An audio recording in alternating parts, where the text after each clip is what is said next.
మీరు ఆపితే నేను స్టార్ట్ చేస్తాను. Right, thank you. సో సమయం చాలా ఎక్కువైంది కాబట్టి ఐ టేక్ ఓన్లీ 5 minutes. వేదిక పైన ఉన్నటువంటి పెద్దలందరికీ పేర్లు చెప్పడం కూడా టైం వేస్ట్ అని, ఈ వేదికను ఏర్పాటు చేసి మమ్మల్ని మీద కూర్చుండబెట్టినటువంటి Janardhan, Indra and Ashok sir and మిగతా టీం, వాళ్ళ టీం ఏదైతే ఉందో గత 10-15 రోజుల నుంచి నిర్విరామంగా నిరంతరాయంగా ఈ సభ సక్సెస్ కోవడం కోసం వాళ్ళు చాలా తీవ్రంగా కృషి చేస్తా ఉన్నారు. వాళ్ళకి గత అసెంబ్లీ ఎన్నికల సమయం లోపల అశోక్ నగర్ క్యాంపస్, దిల్సుఖ్ నగర్, అదే విధంగా రాష్ట్రంలో ఉన్నటువంటి 33 జిల్లా కేంద్రాల్లో రెవెన్యూ డివిజన్ల లోపల చదువుకుంటున్నటువంటి నిరుద్యోగ సమాజం వాళ్ళ కుర్చీలను పక్కన పెట్టి ఈ మనిషిని కుర్చీ మీద కూర్చోబెట్టడానికి తిరిగినటువంటి ప్రతి నిరుద్యోగ విద్యార్థికి భవిష్యత్తు లోపల ఈ కుర్చీని తప్పనిసరిగా దించాలి అనేటువంటి కసితో రాష్ట్రం నలుమూలల నుండి ఈ ధర్నా చౌక్కు వచ్చినటువంటి ప్రతి నిరుద్యోగ సోదరునికి, అదే విధంగా సోదరి మనకి very good afternoon. Good afternoon, good afternoon మా మీడియా మిత్రులకు. అదే విధంగా ఇంతకుముందు మన రాకేష్ అన్న ఒక మాట అన్నారు, ఏఐ అంటే అనుముల ఇంటెలిజెన్స్ అని చెప్పేసి. కాబట్టి ఇంత పెద్ద సభ జరుగుతా ఉన్నది, అనుముల ఇంటెలిజెన్స్ మిత్రులందరికీ కూడా నేను ఈ సభా వేదిక నుంచి మాట్లాడుతూ ఉన్నాను, చెప్తా ఉన్నాను. మార్క్ ట్వెయిన్ అనేటువంటి ఒక గొప్ప వ్యక్తి ఒక మాట మాట్లాడింది, ఏంటి అంటే it is not the size of the dog in the fight, it is the size of the fight in the dog అని చెప్పేసి మార్క్ ట్వెయిన్ అని చెప్పేసి చెప్పిండు.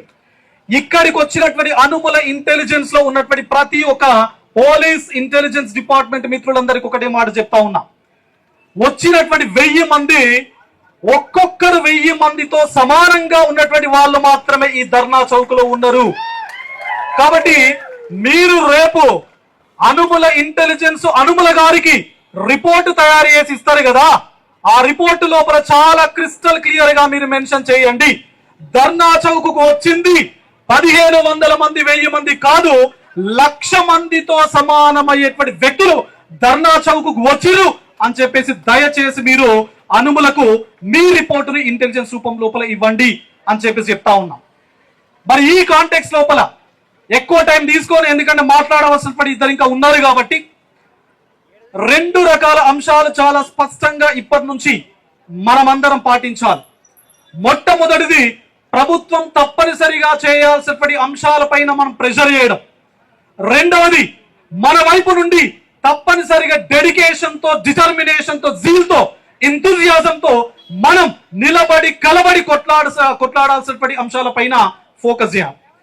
మరి ఏం చేయాలి ప్రభుత్వం ఏం చేయాలి అంటే, ఆల్రెడీ ఇక్కడ పెట్టారు మిత్రుడు, 20,000 పోస్టులతో భారీ నోటిఫికేషన్ కానిస్టేబుల్ ఎస్ఐ ఇవ్వాలి అని చెప్పేసి, జీవో 46 ను తొలగించాలి అని చెప్పేసి, జాబ్ క్యాలెండర్ వద్దు, ఒకేసారి 2 లక్షల ఉద్యోగాల ముద్దు అని చెప్పేసి, జాబ్ క్యాలెండర్ ప్రకారం ఇంజనీరింగ్ వేకెన్సీస్ ఏవైతే ఉన్నాయో వాటిని ఫిల్అప్ చేయాలి అని చెప్పేసి.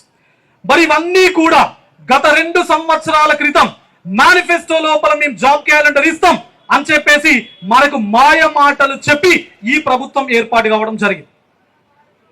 మరి జాబ్ క్యాలెండర్ ఇవ్వండి అని చెప్పేసి అంటే, మొన్న నీతి ఆయోగ్ మీటింగ్ లోపల మన గుంపు మేస్త్రి వెళ్ళి ఏమన్నాడు, నీతి ఆయోగ్ మీటింగ్ లో ప్రధానమంత్రి నరేంద్ర మోడీ గారిని కలిసి వారికి ఏం చెప్పిర్రు, ఆల్రెడీ 1,60,000 వేకెన్సీస్ మేము ఇచ్చేసాం, 1,00,000 ప్రైవేట్ రంగం లోపల ఉద్యోగాలను మేము కల్పించినాం, 60,000 ప్రభుత్వ రంగం లోపల మేము ఉద్యోగాలు ఇచ్చినాము అని చెప్పేసి. ఎక్కడికి వెళ్ళినా 60,000. అసలు ప్రపంచంలో ఏ రాష్ట్ర ముఖ్యమంత్రి చేయనటువంటి ఒక కొత్త పంథా ఈ ముఖ్యమంత్రి పాటిస్తున్నాడు. 1000 వేకెన్సీస్, 500 వేకెన్సీస్ ఇంతకుముందు మా మిత్రుడు చెప్పారు సోదరులు, ఎక్కడో ఆవు కడితే మన దొడ్లో కట్టేసుకొని ఇది మాకే ఈనింది, ఇది మాదే అని చెప్పేసి సంస్కృతి ఈ ప్రభుత్వం ఈ రాష్ట్రం లోపల ఇప్పటి వరకు జరగలేదు, అసలు ఈ దేశంలోనే జరగలేదు. నాకు తెలిసి మొన్న పంచాయతీ సెక్రటరీ నిరాహార దీక్షలు చేస్తా ఉన్నారు.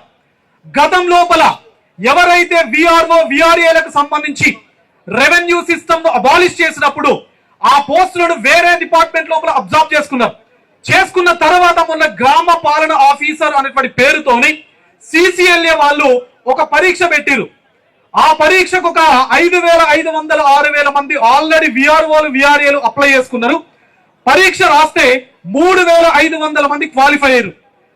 మళ్ళీ వాళ్ళు ఆల్రెడీ ఉద్యోగులు, VRO VRA ఉద్యోగులు, వాళ్ళకు కూడా రవీంద్ర భారతిలోనో LB స్టేడియంలోనో పెద్ద మీటింగ్ పెట్టి మేము 3,500 వేకెన్సీస్ ఉద్యోగాలు ఇచ్చినాం అని 63,500 లెక్క చెప్తాడు మిత్రులారా మీ అందరికీ. 63,500.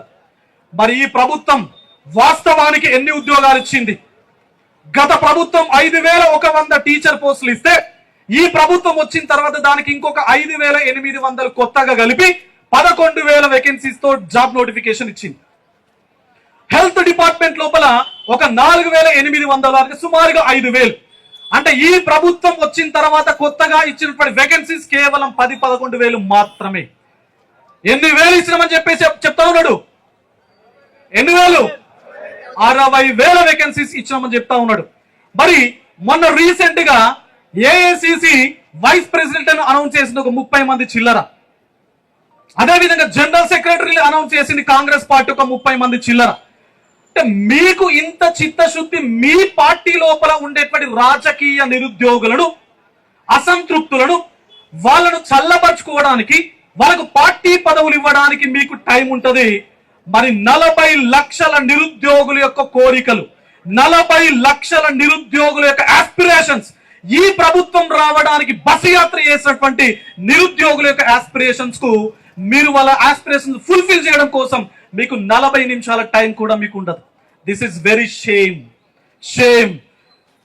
ఎంత షేమ్ అంటే ఈ రాష్ట్ర ముఖ్యమంత్రి మన నిరుద్యోగ సమాజాన్ని కంప్లీట్ గా బస్టు వస్తి పట్టించడమే కాదు, ఈ రాష్ట్రం యొక్క మంచితనాన్ని, ఈ రాష్ట్రం యొక్క క్రెడిబిలిటీని దేశవ్యాప్తంగా కంప్లీట్ గా కించపరిచేటువంటి విధంగా బిహేవ్ చేస్తా ఉన్నారు. అన్నా చరిత్ర తెలవడం కాదు, జాగ్రఫీ తెలవడం కాదు, అతనికి మీరన్న AI కూడా తెలియదు, ఇంగ్లీష్ రాదు, అసలు ఏది రాదు. మొన్నటికి మొన్న, నిన్న కావచ్చు నాకు తెలుసు, మొన్న బనకచెర్ల పైన ఒక రివ్యూ మీటింగ్ పెట్టిండు. బనకచెర్ల ప్రకాశంలో ఉంటుందా అంటే ప్రకాశంలో ఉంటుంది అంటుండు. Devadula project is it come under Godavari basin? Nallamala forest Rayalaseema కిందకి వస్తుందా అని అడుగుతుండు ప్రశ్న. నువ్వు నల్లమల పులిబిడ్డావు కదా, మరి నల్లమల ఎక్కడికి వస్తుంది నీకు తెలియకపోతే నువ్వు Group 2 నోటిఫికేషన్ అయ్యి ఇక్కడ మాకు జనార్దన్ ఉన్నాడు, ఇక్కడికి రా, నీకు జాగ్రఫీ చెప్తాడు, హిస్టరీ చెప్తాడు, ఇంగ్లీష్ చెప్తాడు, పాలిటీ చెప్తాడు, అన్ని కూడా నీకు చెప్తాడు. సో దయచేసి నేను ఒకటే అడుగుతా ఉన్నా, జాబ్ క్యాలెండర్ ఏదైతే ఉందో ఏదో మొక్కుబడిగా ఇచ్చినామంటే ఇచ్చినాం అనే విధంగా కాకుండా చాలా క్రిస్టల్ క్లియర్ గా ఏ రకానికి సంబంధించిన వేకెన్సీస్ ఉన్నాయి, ఆ వేకెన్సీ నంబర్, నోటిఫికేషన్ ఏ నెల లోపల ఏ డేట్న ఇస్తారు, పరీక్ష ఏ నెల లోపల ఏ డేట్న పెడతారు, అపాయింట్మెంట్ ఆర్డర్ ఏ డేట్న ఇస్తారు, ఏ నెల లోపల ఇస్తారు, క్రిస్టల్ క్లియర్ గా మీ వైపు నుంచి తప్పనిసరిగా రావాలి. నంబర్ 1, జాబ్ క్యాలెండర్లు జాబులు రావడమే మాత్రమే కాదు, గతం లోపల కూడా నేను చెప్పాను, కోర్టు మెట్లు ఎక్కనటువంటి జాబ్ క్యాలెండర్ తప్పనిసరిగా మాకు రావాలి, నోటిఫికేషన్లు రావాలి అని చెప్పేసి ఈ వేదిక ద్వారా మీడియా పక్షాన ఈ ప్రభుత్వాన్ని నేను డిమాండ్ చేస్తా ఉన్నా. అదే విధంగా సిలబస్ అని చెప్పేసి ఒక వేషం వేసారు మొన్న రీసెంట్ గా. ఏదో పేపర్ వచ్చింది, మరి TSA Telangana higher education council chairman గారు బాలకిష్టారెడ్డి గారి ఆధ్వర్యం లోపల ఒక కమిటీ వేస్తున్నాం అని చెప్పేసి అన్నారు. దానిపైన ఇప్పటి వరకు ఎలాంటి అప్డేట్స్ మళ్ళీ ఏ పేపర్ లోపల రాయలేదు. మీరు ఇచ్చినటువంటి సిలబస్ లోపల రిపీటెడ్ గా కాంపోనెంట్స్ ఉంటాయి. పేపర్ 1 లో ఉన్నది, 2 లో ఉంటుంది, 3 లో ఉంటుంది, 4 లో ఉంటుంది. దయచేసి ఈ పేపర్ ఏదైతే ఉందో, ఈ నోటిఫికేషన్ ఏదైతే ఉందో చాలా చాలా రిపీటెడ్ గా లేకుండా మీరు సిలబస్ ను మెన్షన్ చేయండి. నంబర్ 3, మూడవది చాలా ఇంపార్టెంట్. మన రీసెంట్ గా 5వ తారీఖున అయినటువంటి క్యాబినెట్ సెషన్ కు ముందు ఒక వార్త, ఒక చర్చ చాలా బలంగా బయటకు వచ్చింది. ఉద్యోగులకు సంబంధించిన సూపర్ యాన్యుయేషన్ ఏజ్ పెంచుతున్నాము అని చెప్పేసి, పదవి విరమణ వయసు పెంచబోతున్నాం అని చెప్పేసి, గత ప్రభుత్వం 58 సంవత్సరాలు ఉన్నటువంటి పదవీ విరమణ వయసును 61 సంవత్సరాలు చేసింది. మరి ఈ ప్రభుత్వం ఉన్నటువంటి ఉద్యోగులకు జీతాలు ఇవ్వలేక, పిఆర్సీలు చక్కగా ఇవ్వలేక, వాళ్ళకు డిఎల్ ఇవ్వలేక మళ్ళీ పదవి వయస్సును పెంచుతాం అని చెప్పేసి చెప్తా ఉన్నది. మరి పదవి వయస్సును పెంచితే, పదవి విరమణ వయస్సును పెంచితే నష్టపోయేది ఎవరు? ఎవరు నష్టపోయేది? మరి ఈ రాష్ట్రం లోపల టీజీపీఎస్సీ పోలీస్ రిక్రూట్మెంట్ బోర్డు దగ్గర అప్లై చేసుకున్నటువంటి నిరుద్యోగుల సంఖ్య 40 లక్షలు. 40 లక్షలు అంటే కేవలం 40 లక్షలు మాత్రమే కాదు, 40 లక్షల కుటుంబాలు. మరి ఈ 40 లక్షల కుటుంబాల వల్లనే గత ప్రభుత్వం మారింది. ఈ 40 లక్షల కుటుంబాలు ఒకసారి కన్నెర్ర చేస్తే ఈ ప్రభుత్వం ఉంటదా? ఉంటదా? ఉంటదా?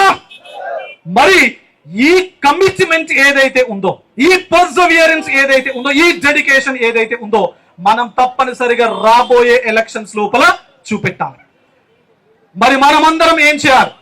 జాబ్ క్యాలెండర్ ను ఇవ్వాలి అని చెప్పేసి డిమాండ్ మాత్రమే చేయడం కాదు, ప్రాపర్ వే లోపల సిలబస్ ఇవ్వమని చెప్పాలి.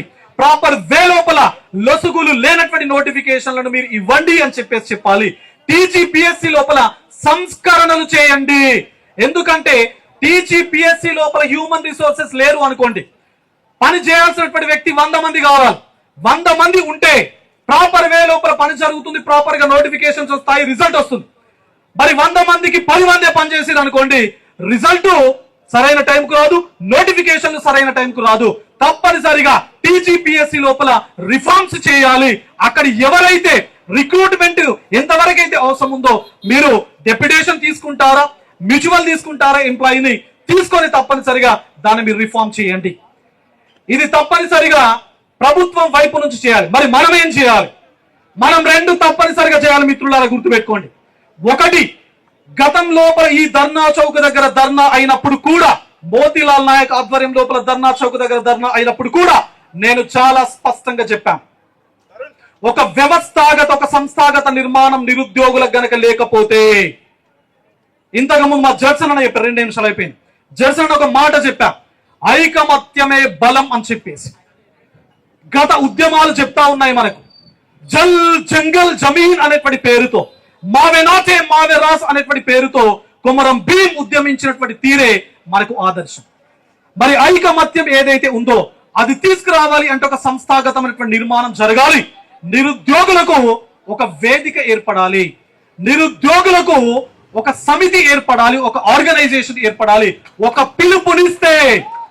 పిలుపునిస్తే ఈ రాష్ట్రం లోపల ఉన్నటువంటి 33 జిల్లా కేంద్ర గ్రంథాలయాల లోపల ఉన్నటువంటి నిరుద్యోగ సమాజం ఒక్క పిలుపుతో ఇందిరా పార్క్ దగ్గరికి రావాలి. కాబట్టి దయచేసి మీ అందరికి చెప్తుండే, వీలైనంత త్వరగా ఒక వేదికను ఏర్పాటు చేసుకుందాం.